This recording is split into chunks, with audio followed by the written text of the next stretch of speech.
এই সাহসী ছেলেটা হাঁসের বাচ্চাটাকে বাঁচানোর জন্য জলে নেমে যায়। তবে বাড়ি আনার পর সে বুঝতে পারে এটা হাঁসের বাচ্চা নয়, বরং একটা কাকের বাচ্চা। মনে কোনো রকম সংশয় না রেখে সে কাকের বাচ্চাটাকে খাওয়াতে শুরু করে। ছোট্ট কাকের বাচ্চাটা যখন ধীরে ধীরে বড় হয় তখন সে সবসময় ছেলেটার পাশেই থাকতো। লোকটার খাইয়ে দেওয়ার জন্য সে অপেক্ষা করত, এমনকি সে তার সাথে ফোনে রিলসও দেখত।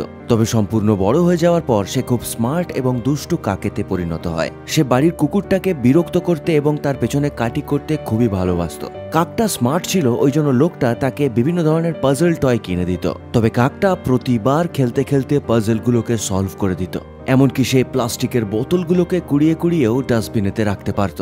যখন তার তৃষ্ণা পেত সে জানতো যে কোথা থেকে জল খেতে হবে। এমনকি কাকটা কিছু কিছু কথাও বলতে পারত ময়নার মতো। লোকটা যখনই ডাকতো সে উড়ে এসে তার হাতে বসতো। তবে আসল ব্যাপার হলো ছেলেটার একটা সাহসিকতার কাজের জন্য কাকটা এবং ছেলেটার মধ্যে একটা নতুন বন্ধুত্বের সম্পর্ক তৈরি হয়ে যায়।